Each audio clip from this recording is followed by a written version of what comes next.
Усім прывітанне яшчэ раз, з вами по-ранейшаму Зміцер Лукашук, і мы працягваем абмяркоўваць падзеі ў Беларусі і за яе межамі. Ну што ж, працягнем мы гэта абмеркаванне с маімі новымі госцямі.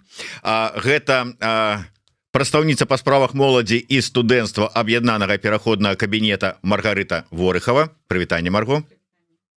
І кіраўніца місіі дэмакратычных сілаў Беларусі ў Киеве Светлана Шаціліна. Добрый дзень, Светлана. Добрый дзень. Марго, вы не будете супраць, калі я найперш звярнуся да Светланы. Ўсё ж таки вы у нас ужо былі ў эфіры, з вами нават нацыянальную ідэю шукалі і фармулявалі, а Светлана у нас упершыню. І ўвогуле, наколькі яна прызналася, такая першы дэмакратычны эфір. Так, саме так і є. Давайте тады пачнем, ведаеце з чаго? Вот вас толькі што прызначылі на гэтую пазіцыю кіраўніцы місіі дэмакратычных сілаў у Киеве. Віншаваць? Вот як вы ацэньваеце? Гэта будзе такая, што вот давайте мяне віншуйце, я тут вот такая радасная. Ці вот як вы ўспрымаеце гэтую сваю прызначэнне? Доброго дня всім. Я це для себе призначаю як можливість стати поруч з білорусами, які знаходяться в Україні, щоб допомагати і бути з ними на одному рівні. Тобто за свої 20 років в Україні я розумію, що проблем з білорусами багато, і цей досвід просто глядача зала, який в мене був, коли людина нова приходить і ставить себе як керівника. На мій погляд, саме головне – поставити себе серед людей і працювати для людей в полях. Тоді має бути результат. Тому це, скоріш, кредит довіри, який треба віддавати справами. А там подивимось. Ну, ось про конкретныя справы, планы, бачанне мы з вами яшчэ сёння пагаворым. Першым я да Марго перайду. Я хацеў бы удакладніцца. А можна увогуле ваш трошачку шлях у палітыку? Вы колькі дзесяцігоддзяў вы ўжо займаецеся палітыкай? Дзе былі, у якіх вот палітычных сферах?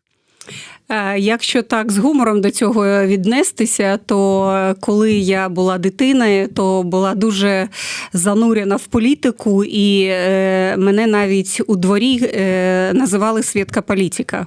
Тобто я любитель, до великої політики маю відношення ось прямо з сьогоднішнього дня. До цього я була глядачем і була людиною, яка цікавиться політикою, але скоріш я була людиною, яка мала громадську позицію. Тобто не була ні в яких партіях, була в 2024 році, мене запросили, і я приймала участь в виборах в Координаційну раду в блокі «Воля» і не пройшла по списку. Все. Ну што ж, багаты досвед у параўнанні з шматлікай большасцю нашых суграмадзян, якія ў 20-м годзе толькі ўвогуле не зацікавіліся не то, што нават палітыкай, а нейкай грамадзянскай актыўнасцю. Ну, то, знаете, там ўсё ж таки Светка палітыка, это ўжо адзнака. Марго, давайте да вас. Усё ж таки такая пазіцыя у вас у кабінеце прадстаўніцы па справах моладзі. Якія праблемы зараз у моладзі і як можна іх справы моладзі гэта... Дакладней так, давайте. Якія зараз самыя галоўныя справы у моладзі і праблемы ў моладзі? Справа у моладзі. Так, окей. Ну, вы ж па справах моладзі. Ну, так вот такія. Ну, даволі шырокі спіс.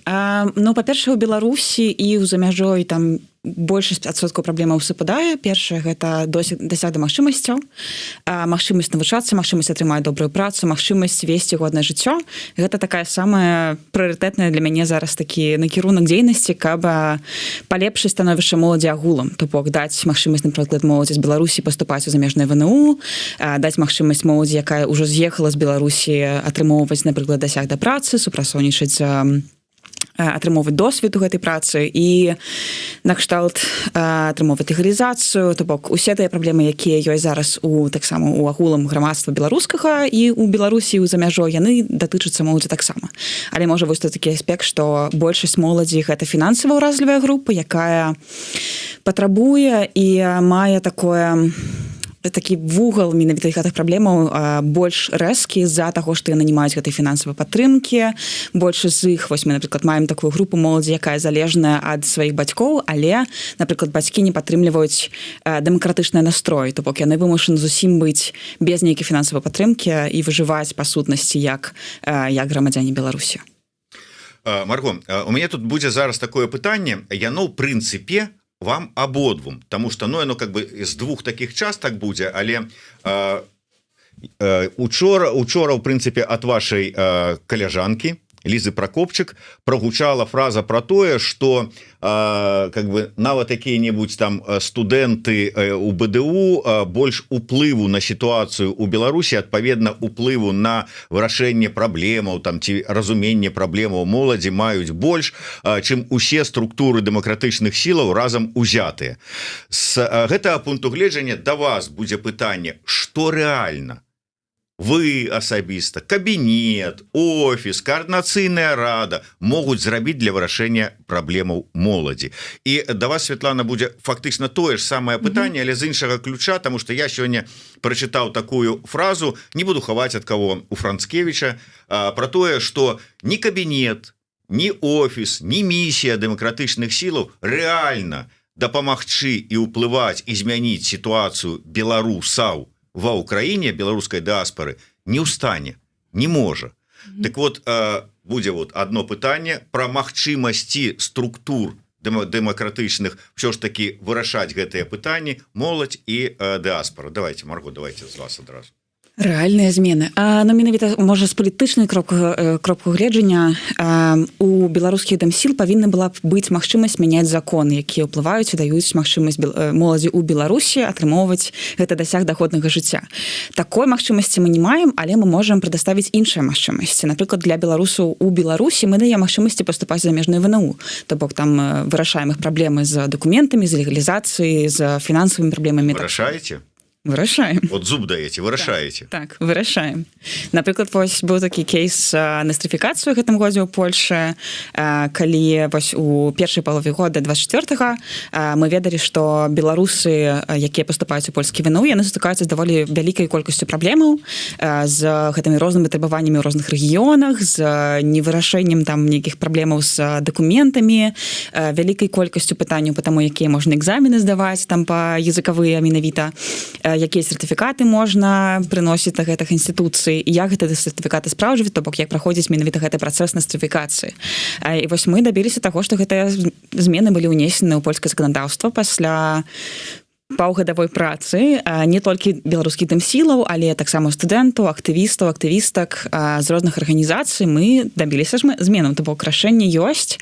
Вось, напрыклад, у гэтым годзе мы таксама стварылі платформу, якая дазваляе моладзі атрымоўваць дасяг да гэтых магчымасцяў. То бок нейкія рашэнні, можа, якія не паўплываюць напрамую на жыццё беларусаў у Беларусі у якасці законаў, але мы даем іншыя магчымасці. Вот акурат такі ў працяг пытання ад гледача пад нікам НП. Як АПК будзе дапамагаць беларусам, якія новыя сертыфікаты Б2 якім новыя сертыфікаты Б2 недаступныя, што вядзе да адмены іх заяваў?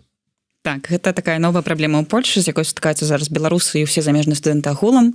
Калі у апошнім месяцы былі ўведзены змены ў заканадаўства Польшы, калі студэнтаў патрабуюць гэта новыя сертыфікаты па новым фармаце, пра гэта не было паведамленняў, пра гэта не было нармальнай камунікацыі. Там хто займаецца гэтай тэмай, тыя ведалі, але менавіта распаўсюджанай камунікацыі з студэнтамі не было. Мне лічыцца, гэта такі, можа, недагляд з боку польскага міністэрства, але вось мы пачынаем гэтую працу зараз, таму што толькі недавно даведаліся пра гэтыя змены агулам, пра тое, што не ўсе беларусы паспелі гэтыя сертыфікаты зрабіць, і вось у гэтым месяцы будзем працаваць над гэтай тэмай.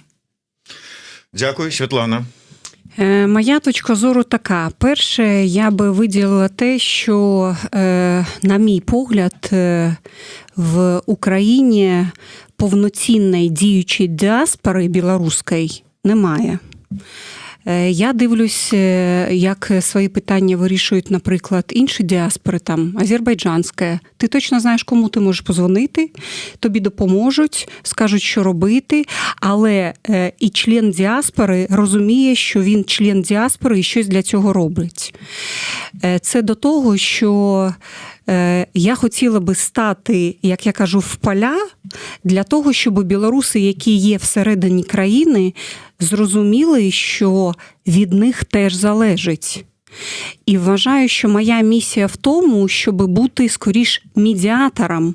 Тобто з'єднати ці питання проблемні, які є, а я їх знаю не абстрактно, я реально живу в Україні. У мене білоруський паспорт, але я маю посвідку на постійне перебування в Україні.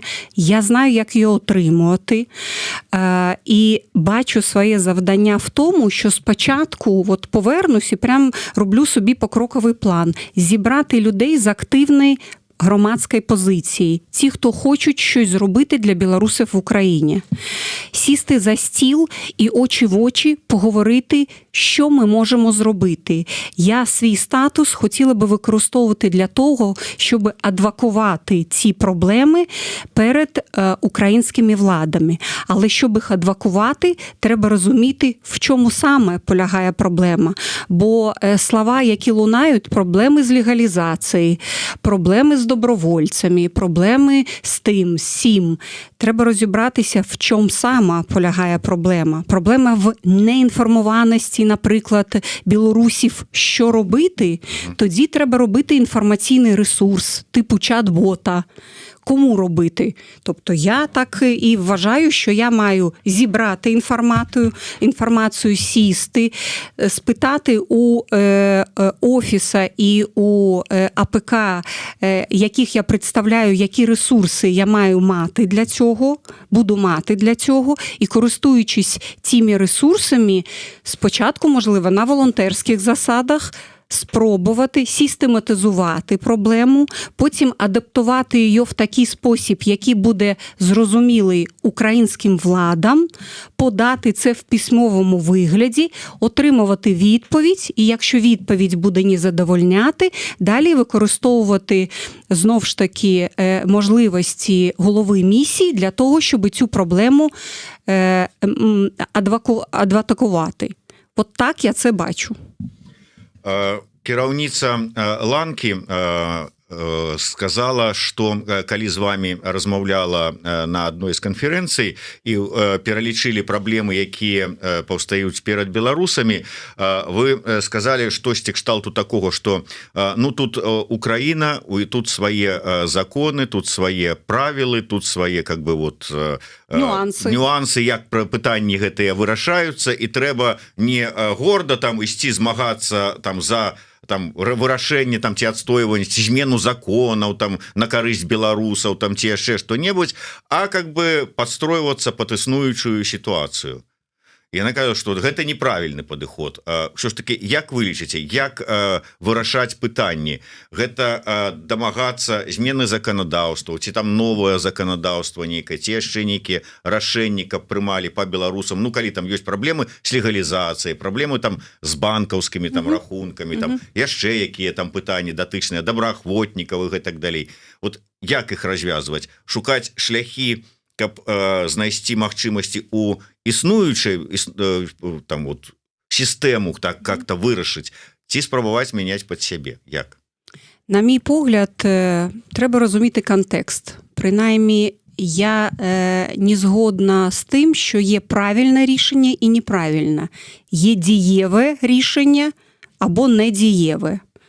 Є після декількох рішень є система, алгоритм, або його нема. Принаймні, я так звикла в своєму бізнесі, яку я веду і вела 20 років в Україні, ти не можеш зі своїм самоваром прийти і казати в чужій країні, що вони мають тобі зробити. Тим паче зараз такий контекст, коли слово Білорусь ще має і негативний контекст. Тобто, якщо ви приходите і хочете казати українським владам, що ви маєте під нас, білорусів, все змінювати, то вам українські влади і українське суспільство може сказати, а ви що в себе нічого не змінили? Чого на нас з Білорусі йшли танки? Тобто цей контекст треба улічувати. І моя точка зору така, що спочатку треба розібратися, є проблема. Якщо проблема в тому, що білоруси не знають, як правильно, згідно діючого законодавства, в якій формі, в яку інстанцію подати документ, то їм треба допомогти. Якщо пані мала на увазі те, що ми маємо прийти і сказати, ось ми білоруси, вирішуйте все під нас, то я можу так само сказати, що в Україні є проблеми із українцями, не тільки з білорусами. І наше завдання – зробити в такий спосіб вирішення проблем, щоб білорусів за той спосіб, як вони це роблять, почали поважати за те, що вони європейська держава, мають будувати європейську державу, цивілізовану.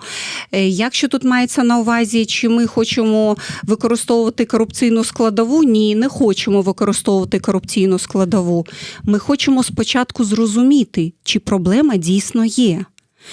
Мій досвід каже про те, що коли ти намагаєшся зібрати кейси, що є отака проблема. Окей, в чому вона полягає? Мені не дають паспорт. Окей, що ти зробив? Які практичні кроки?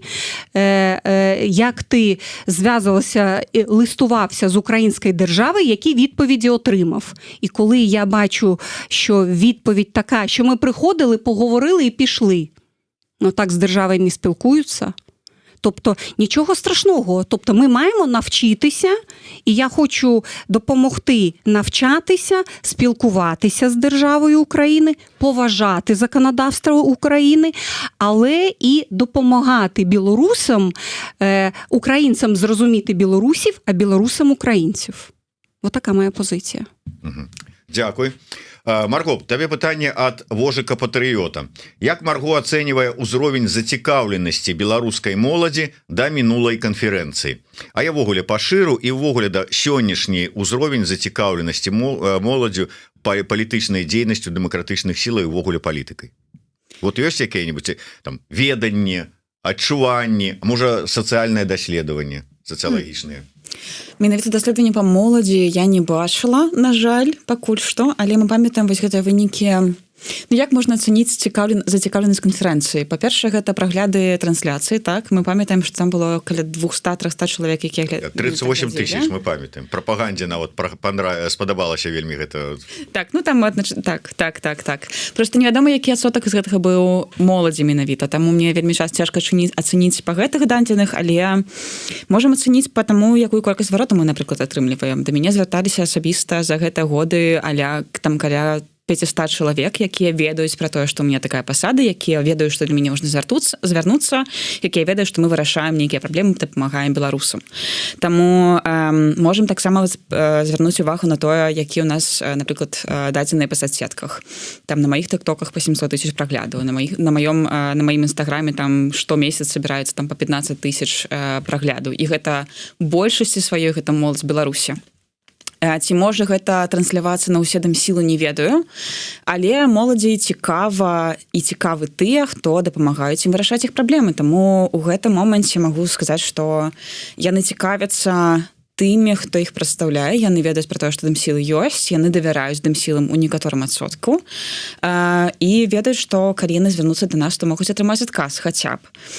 То бок, ну, я б сказала, што гэта цікавасць застаецца, не ведаюць, яна расце, але ведаю, што, напрыклад, на мае там каментары моладзь рэагуе даволі пазітыўна, што дазваляе падумаць, што моладзь у некаторых ступені давярае.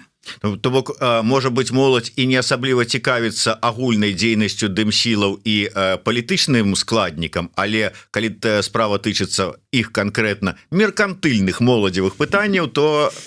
Ну так, мне падаецца, так і ўсё грамадства насамрэч, таму што у нас няма культуры цікавасці палітыкай, так? Мы не ведаем, што такое грамадзянскі ўдзел, менавіта то, якім павінны быць. У нас няма гэтага навыку, а насамрэч палітычны ўдзел і палітычная цікавасць гэта таксама навыкі мы павінны развіваць.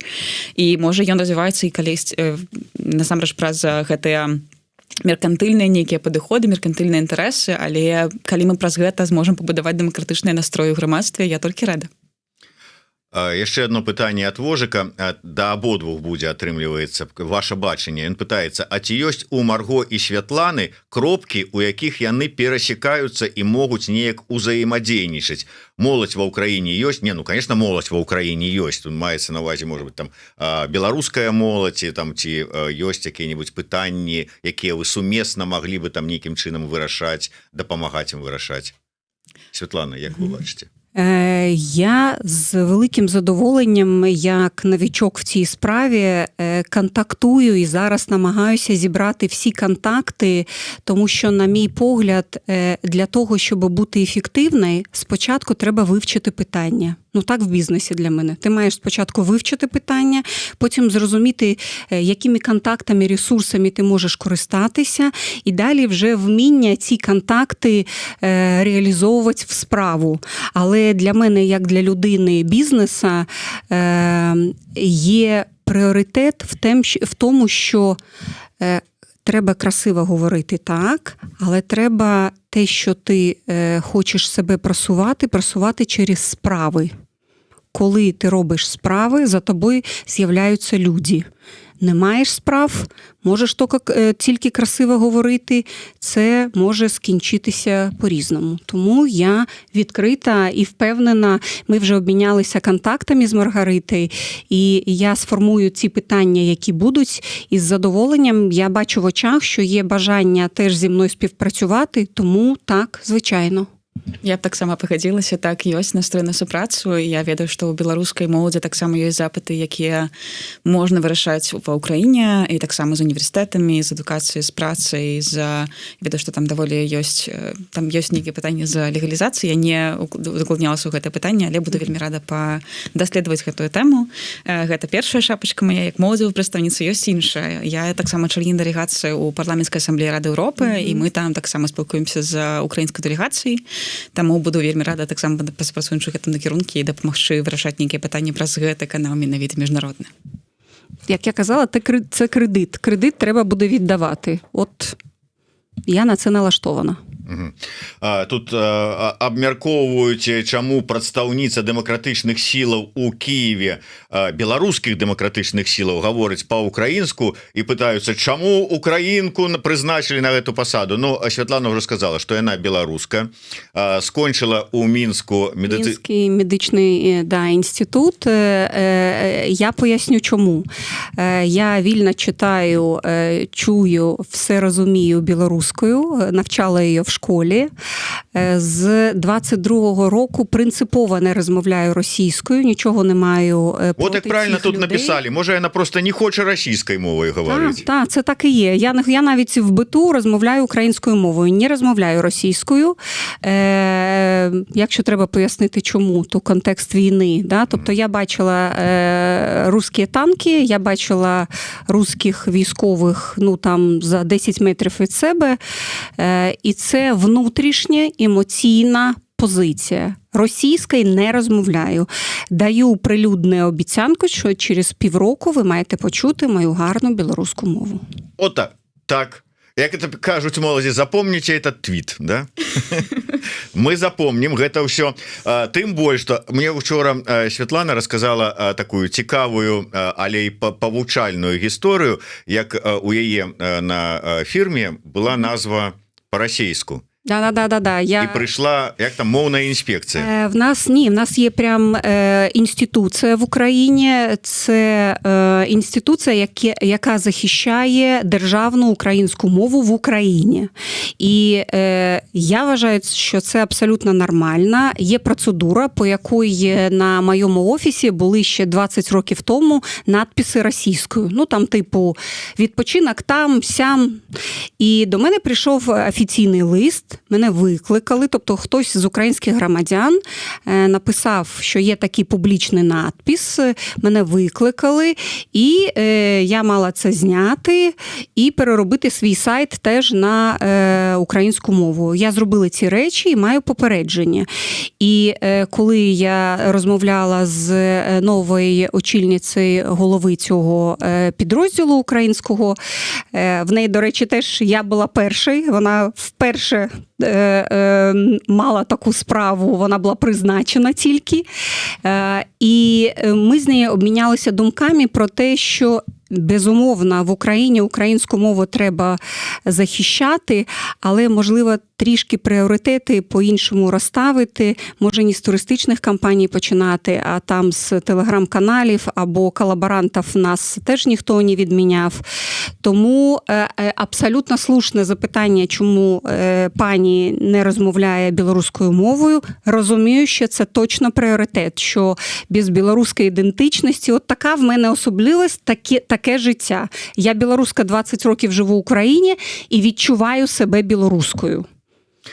Але калі праз паўгады мы не пачуем беларускую мову, то мы с Марго прыйдзем этакай паліцыяй беларускай мовы Так. і зададзім пытанне. Давайте Дамовіліся. Марго, скажи мне, кай ласка, ўсё ж таки, я думаю, что можа зараз не да цябе асабіста, а вот да вашай фракцыі, да вашай групы, тому что ёсць і моладзевы наступ, і ёсць моладзевы блок. Моладзевы блок — это іншае. Да, і іншае. Ну, ты ж маеш дачыненне таксама. Не маеш? Добра. Не маеш, так не маеш. Але пытанне пра іншае. Усё ж таки, я так разумею, што вы абмяркоўвалі учорашнюю і канферэнцыю, і дэмарш Лізы Пракопчык, і ввогуле стаўленне, і ваша бачанне таго, у якой сітуацыі, не будзем казаць там розныя там словы дрэнныя, у якім месцы апынуліся дэмакратычныя сілы сёння. Вот ваша позиция, ваше бачанне моладзевой часткі наших дэм-сілаў. Што не так з дэм-сіламі, на ваш погляд? Я вось тут таксама могу даць сваю толькі асабістую пазіцыю, таму што у нас няма такой фракцыйнай пазіцыі менавіта пра гэта, але у мне таксама розная гэтая шапачка. Мне, дарэчы, канферэнцыя спадабалася, як такі момант адзначэння прыярытэту дэм-сіл, як замацоўка стратэгіі дэм-сіл, якую зараз выконваюць розныя гэтыя часткі дэм-сілаў, і каардынацыйная рада, і офісы, АПК. Што мне не спадабалася, гэта тое, што мы вельмі часта кажам гэтае слова «чакаць», вось мы чакаем гэтага моманту, калі можна будзе штосьці змяніць.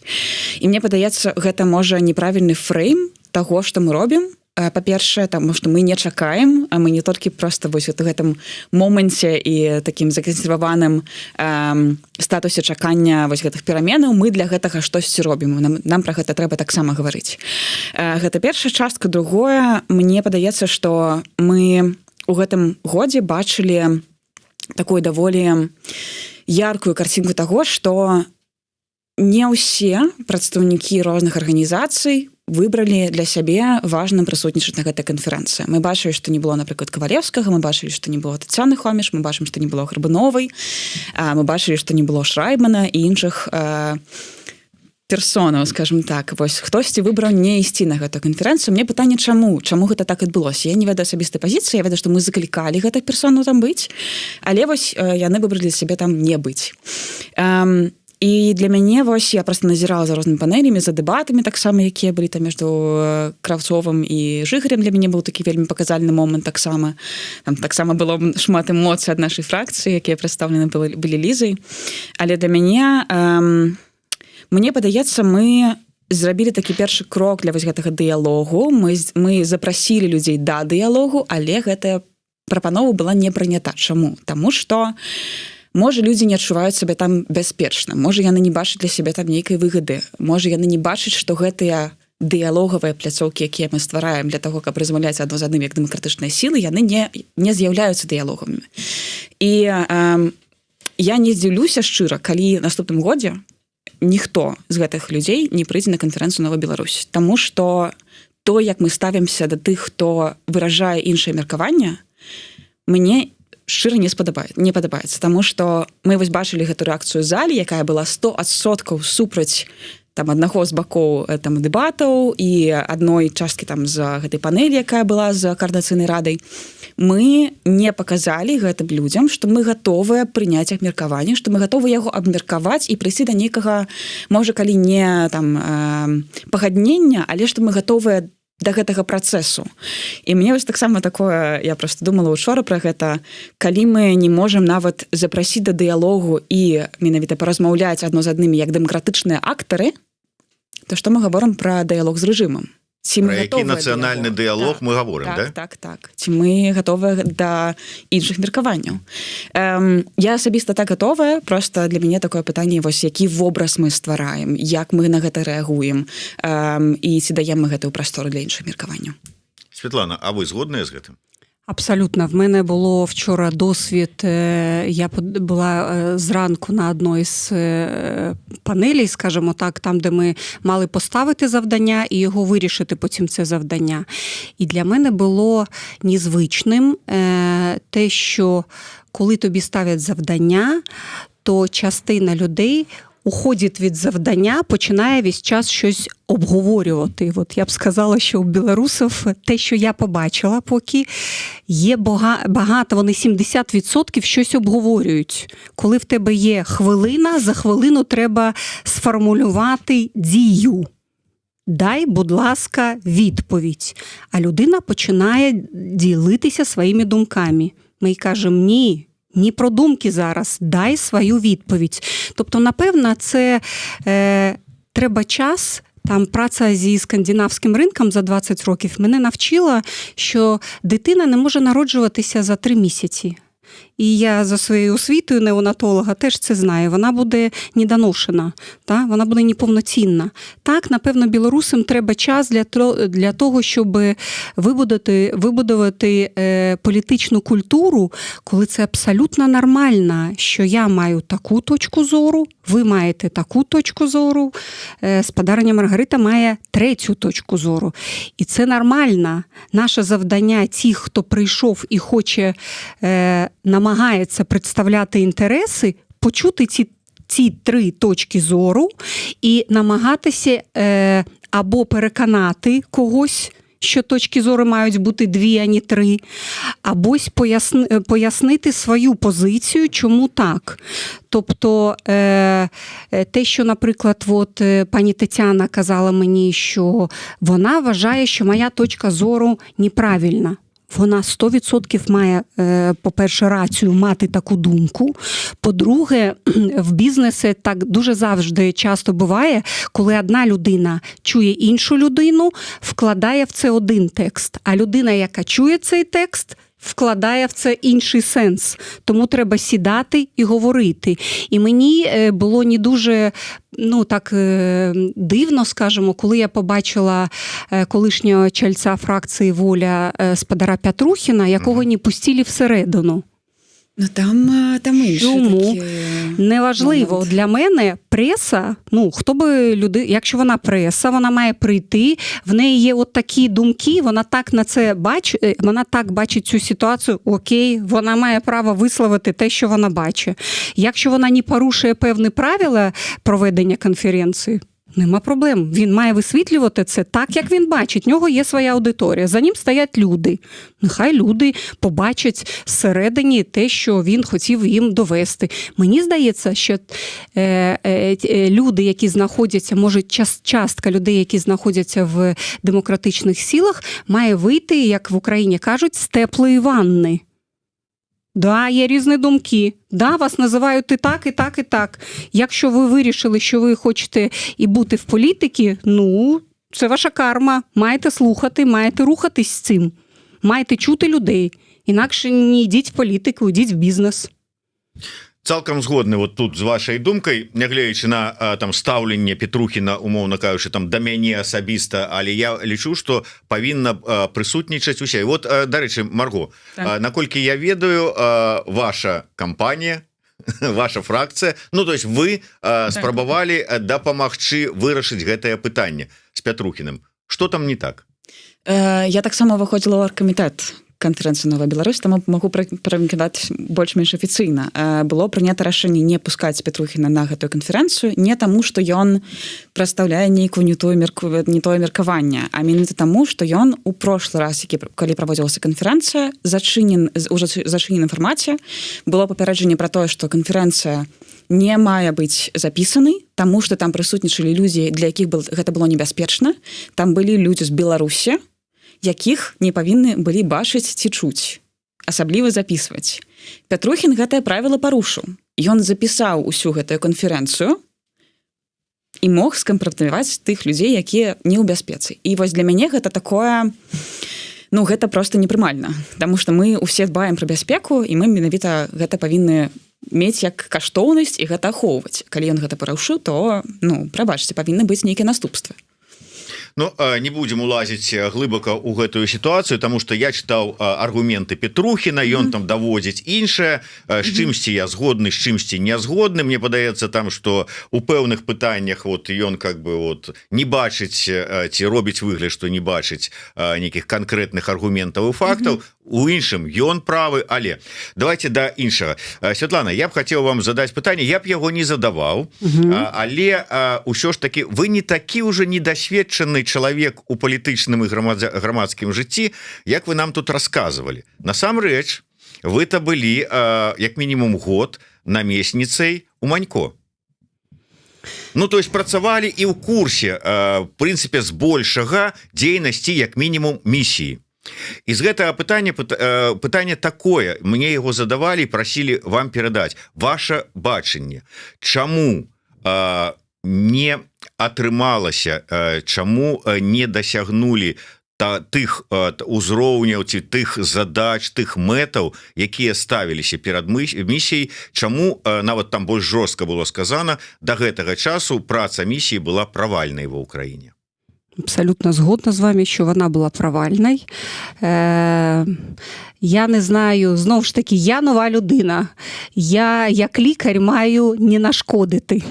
Я маю не сказати інформацію, яка б нашкодила. Тому я дипломатично відповім в такий спосіб, що я прикладала зусиль для того, щоб достукатись до всіх, до кого я могла достукатись, зі своїми пропозиціями.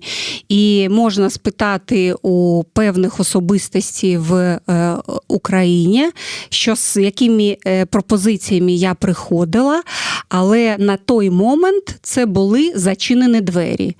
І я вдячна пану Манько за те, що він стукав в двері вище для того, щоб зараз я сиділа тут в такому статусі, в якому я є, тому що коли людина є всередині країни, вона відчуває і розуміє, як можна вирішувати питання.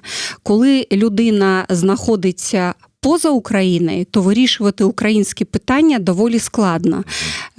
Я знаю, що у господара Геннадія є певні речі, по яких він не міг відвідувати Україну. І тому я би назвала так, ці півроку, навіть 8 місяців, я була призначена в кінці листопада, були сплячкою, коли ми накаплювали м'язи для того, щоб зараз стартанути. Я удакладню. Давайте. Ведаеце, калі, скажем так, і прадстаўнікі дэмакратычных сілаў, палітыкі, там, я не ведаю, Кавалеўскі, Лябедзька, нават Франак, там, ездзілі ва Ўкраіну, у Кіеў, яны сустракаліся там з дэпутатамі Верхоўнай Рады, яны сустракаліся там з кімсьці у адміністрацыі Зеленскага. Как бы так, і яны расказвалі, як яны падымалі беларускае пытанне там перад дэпутатамі, перад чыноўнікамі адміністрацыі, яшчэ там перад экспертнай супольнасцю. А потом прыходзілі да мяне людзі, якія как бы у украінскім кантэксце, скажем, той же самы Яўген Магда, альбо там Дмітрый Грамакоў, і казалі, в Украіне так не працуе. Я так теж казала. Не ў дзверы вот так вот з нагі цэнтральныя трэба заходзіць, а іншымі шляхамі. Я так і казала. Під іншими шляхами я не маю на увазі, бо це різниця української і білоруської ментальності. Тобто ми зараз знаходимося в Варшаві, польська ментальність не равно білоруська ментальність. Якщо ви йдете до польського чиновника, ви не завжди себе поводите так, ніби ви прийшли до білоруського чиновника. Це нормально. Якщо ви хочете вирішувати питання, ви маєте чути і розуміти контекст. В Україні зараз іде війна. Ця війна іде з території Білорусі. Країна Білорусь є соагресором. І ясна річ, що для українських депутатів, які є виборцями від народу і які орієнтуються на думки звичайних громадян, Білорусь, як Білорусь, є держава-соагресор. І треба провести роботу для того, щоб пояснити, що в Білорусі зараз така дихотомія. Тобто частина – це режими його люди режиму, і є інші опозиційні, демократичні, нормальні громадяни, які потребують допомоги, які теж потерпали, які залишилися без грошей, без майомості, без нічого. Але українці про це, як суспільство, знають дуже мало. Ми з вами що знаємо про ситуацію в Уганді? До 2022 року в Україні вважалося, що Лукашенко – це такий гарний батько. І я всі 20 років розповідала, да ніякий він не батько. В Білорусі концлагер. Ви про що? Там чисті дороги. Я казала, що в концтаборі теж чисті дороги. І що? Тобто для того, щоб було розуміння, як треба робити, треба розуміння контексту. І цей контекст треба виправляти, треба пояснювати українським владам, що таке демократичні сили, кого вони представляють, хто за ними стоїть. Якщо за вами ніхто не стоїть, то чому українська влада має з вами розмовляти? Ви маєте показати, що за вами стоять люди. Що ви можете зробити? Треба працювати з українським суспільством, якому треба теж пояснювати, що є білоруси і лукашисти, умовно.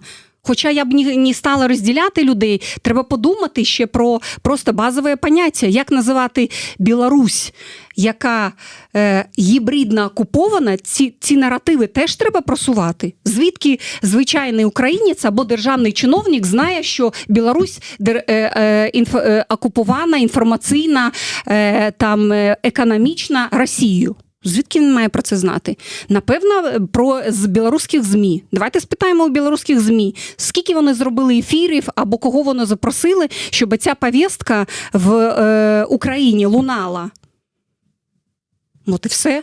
Спочатку треба пояснити базові речі. Коли ми пояснимо базові речі українцям, нам буде легко вирішувати. Мені, як людина, яка ніколи не приховувала, що я білоруською, я їздила в місію оцю, наприклад, медичний десант, ми їздили по деокупованим територіям, і я, приїжджаючи через 2 тижні після цього, як деокупували Херсон, розповідала, що я білоруська, і я хочу вам допомогти, то до мене ставилися з повагою, тому що я приїхала в складі місії, і багато волонтерів, білорусів, які це ж роблять. І тому ситуація з 22-го року по 25-й змінилася, тому що є люди, білоруси, які допомагають українській армії, українським біженцям, українським дітям. І є українські політики, які орієнтуються на українське суспільство. Якщо ви 100% все українське суспільство буде розуміти, що є різні білоруси, є Північна Корея, Південна? Є. Це різні речі? Да. Так це треба пояснити. Хтось має це робити. Коли буде це зрозуміло, тоді питання будуть по-іншому вирішуватись. Дякую. Як тут написали, хороший спіч і хороший стрим. Марго, все ж таки, сыходзячы з таго вот побачанага на самой этой канферэнцыі, пачутага на ёй, вот як ты адзначыла, вот гэта убачанае, што не жаданне, не ўменне слухаць і чуць адзін аднаго, і там прыходзіць да нейкага разумення, што трэба улічваць пазіцыі іншыя. Якое бачанне? Што далей? Што нам рабіць з гэтым менавіта як слухаць іншых? Увогуле, што далей? Ты верыш тое, што канферэнцыя ў наступным годзе адбудзецца? что дымсілы не рассыпятся цягам гэтага года? Я мару, што яна не адбудзецца, таму што яна будзе непатрэбна, што мы ўжо ўсё вернемся да гэтага часу, як сказаў Сергей Ціхановскі, ён паставіў ўжо там новы дэдлайн.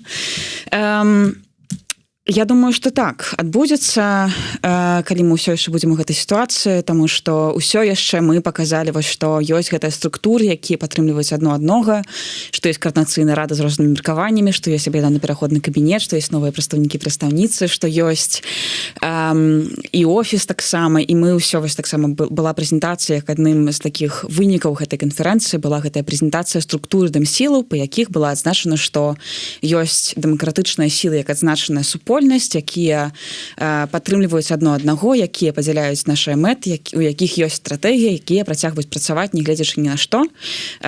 І у нас ёсць менавіта ты план, по якому мы працуем. Я спадзяюся, што ў наступным годзе гэта не зменіцца.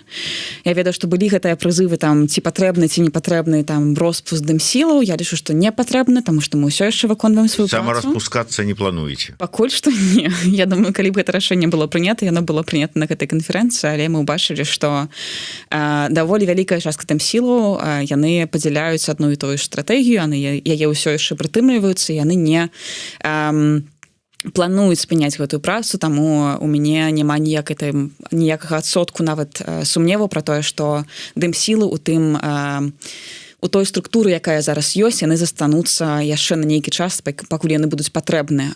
Могуць дадавацца ці там сыходзіць нейкая арганізацыя, на гэта яшчэ паглядзім, як гэта будзе развівацца, але на дадзены момант усё выглядае больш-менш стабільна, хоць штосьці ў гэтым жыцці. Дзякуй. Ну і вам тады таксама апошняе пытанне на сённяшні стрым. Я працытую. Пачытаўшы незалежныя СМІ, асноўная мэта прадстаўніцтва, ну маецца на ўвазе місія, не памянялася. Арганізацыя сустрэчы Святланы Ціхановскай з прэзідэнтам Украіны Владзімірам Зеленскім. Асноўная місія ваша будзе? Мэта дакладней. І задача? Ні, я би дивилася на це ширше. Не є факт зустрічі Світлани Тихановської з президентом України Зеленським не є самоціль. Це є просто шлях, при якому це буде певний меседж всім силам і з боку України, і з боку демократичних білоруських сил, і з боку лукашистських сил. Тобто це дуже потужний політичний меседж. Але для того, щоб, по-перше, це відбулося, треба робити свою роботу ділами, справами, реальними допомозі білорусам в Україні. Щоб це відбулося, треба піти з ними в поля і працювати кожного дня. Ефіри – це просто можливість, це верхушка айсберга. Все решта знаходиться під водою. От, на мій погляд, зустріч з Подарені Тихановської і президента України Зеленського – це є верхушка айсберга. А все решта не є самоціль. Є для того, щоб білорусам стало легше і щоб це був певний меседж світу. Тобто не треба дивитися на це як на самоціль. Ні, не є самоціллю. Дякую вялікі. Ну што ж, будем сачыць за вашай дзейнасцю, за вашымі, спадзяюся, поспехамі і аднаўленне працы місіі дэмакратычных сіл у Беларусі ў Кіеве. Ну а мы будем сачыць, што там моладзь будзе далей, якім чынам бударажыць гэту часам застылую воду координацыйнай рады, кабінета і офіса. Дзякуй вялікі. Марго Ворыхова была у нас, прадстаўніца па справах моладзі і студэнцтва аб'яднанага пераходнага кабінета, і Святлана Шаціліна, кіраўніца місіі дэмакратычных сілаў Беларусі ў Кіеве. Да сустрэчы. Жыве Беларусь. До сустрэчы. Жыве вечна.